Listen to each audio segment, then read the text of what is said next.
Sumainyo ang Panginoon. At sumaiyo rin. Ang mabuting balita ng Panginoon ayon kay San Marcos. Papuri sa iyo, Panginoon.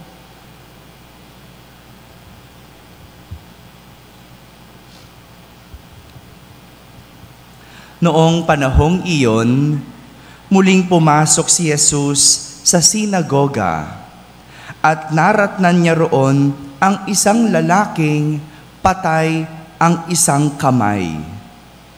Kaya't binantayan si Jesus ng ilang taong naroroon upang tignan kung pagagalingin niya ang lalaking iyon sa araw ng pamamahinga para may maiparatang sila sa kanya.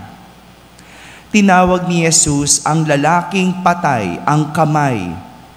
Halika rito sa unahan. Tinanong niya pagkatapos ang mga tao, alin ba ang ayon sa kautusan? Ang gumawa ng mabuti o gumawa ng masama sa araw ng pamamahinga? Magligtas ng buhay o pumatay? Ngunit hindi sila sumagot. Habang tinitingnan ni Jesus ang mga taong nasa paligid niya, galit at lungkot ang nabadha sa kanyang mukha dahil sa katigasan ng kanilang ulo. Bumaling siya sa lalaki at sinabi, "Iunat mo ang iyong kamay." Iniunat naman ng lalaki ang kanyang kamay at ito ay gumaling.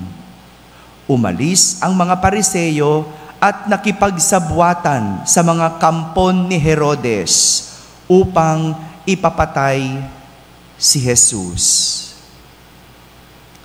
Mga kapatid, ang mabuting balita ng Panginoon. Pinupuri ka namin, Panginoong Jesucristo.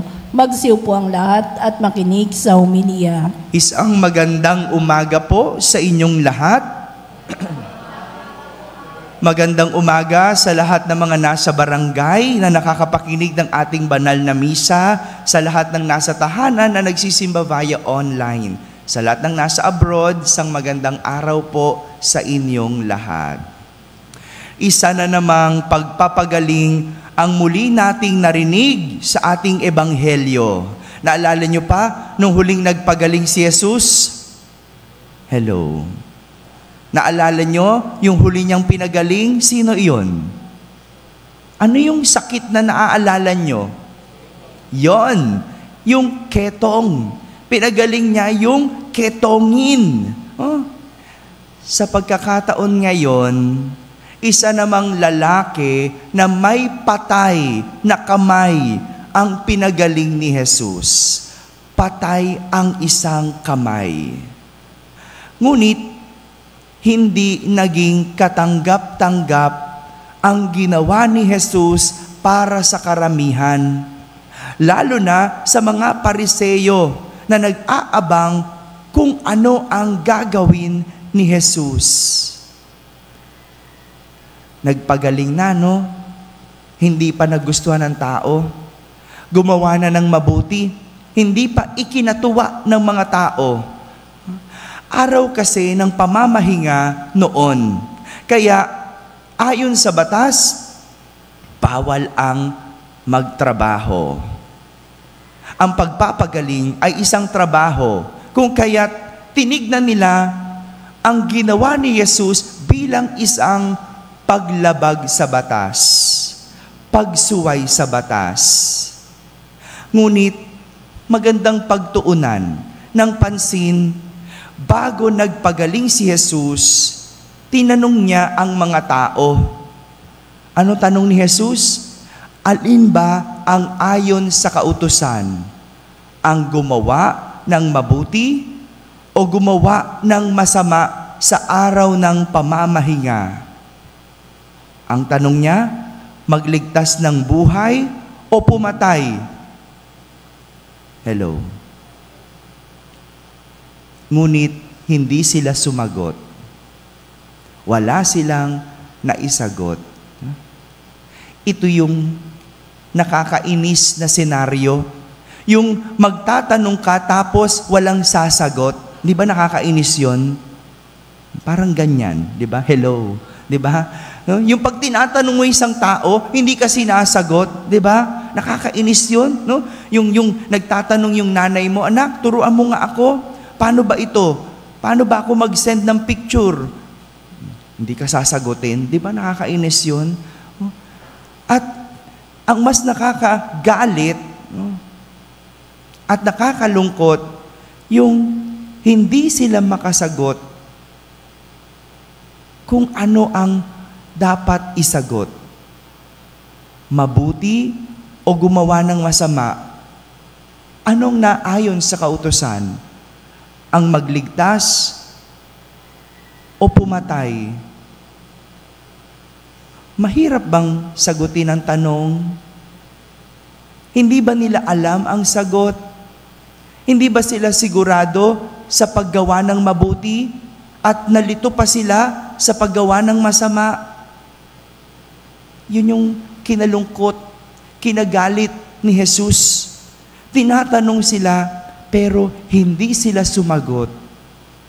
Ano ba ang mahirap sa tanong? Kailan pa hindi naging sagot ang paggawa ng mabuti? Kapag kung minsan, hindi mo alam sa tao kung alam ba nila ang mabuti sa masama. Alam niyo po ba? Hello. Ayan, ganyan, di ba? Yung nalilito ka pa, alam niyo po ba ang mabuti sa masama? Dahil kung alam ang mabuti, bakit hindi yun ang ginagawa? Marami tayong ganyan, no? Alam natin ang mabuti, pero bakit hindi natin ginagawa? Alam na mabuti ang magpagaling, ngunit bakit hindi nila ginawa? Hinayaan nilang patay ang kamay noong taong yun. Alam natin na mabuti ang magpatawad. Tama? Bakit pinipigilan natin? Bakit di ka makapagpatawad? Alam na masama ang magmura. Yan. Ngunit, bakit ginagawa?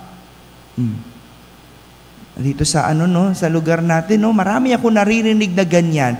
Alam naman natin, masama ang magmura, pero bakit paulit-ulit pa na ginagawa? Alam na masama ang magnakaw, ngunit bakit tinutuloy pa din? Bakit hindi tinitigilan? Sasabihin ng iba, Father, kasi gipit kaya nagnanakaw. Bakit naman yung iba, marami ng pera, nagnanakaw pa rin? Father, hindi na pagnanakaw yon. Anong tawag doon? Corrupt. No, di ba? Corrupt yung mind, corrupt yung isip, maling pag-iisip. Kaya ang ginagawa, mali na din. Marami tayong ganyan. Alam ang tama sa mali. Ngunit, hindi naman ginagawa. At dahil sa hindi pagsagot ng mga tao sa tanong ni Jesus, galit at lungkot ang nabadha sa kanyang mukha. Sabi ni Jesus, ang tigas ng kanilang ulo. Hindi malayong magalit o malungkot si Jesus sa tuwing hindi tayo makapamili sa masama o mabuting gawain.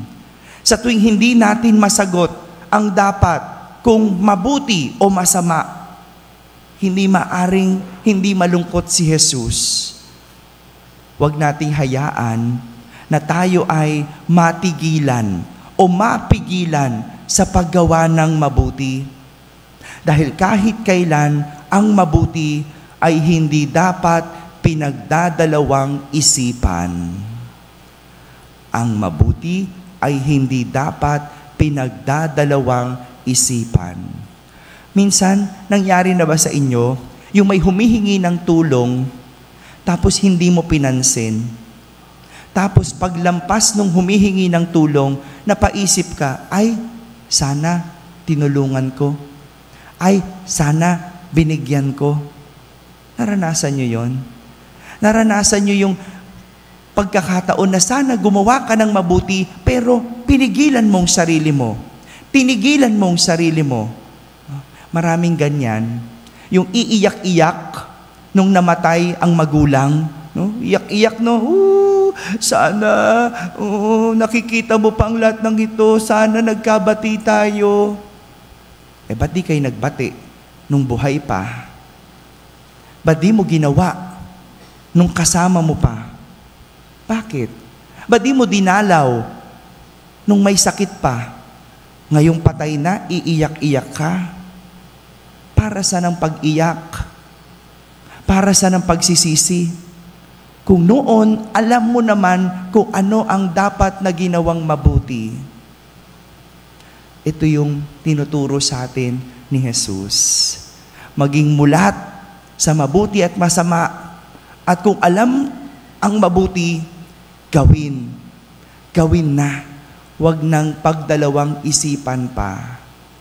Mga kapatid, sa anumang pagpipilian, ang kabutihan ay dapat laging nasa unahan. Laging una. At hindi pwedeng pagdalawang isipan dahil pagdating sa kabutihan, wala na dapat itong kalaban. Amen? Amen.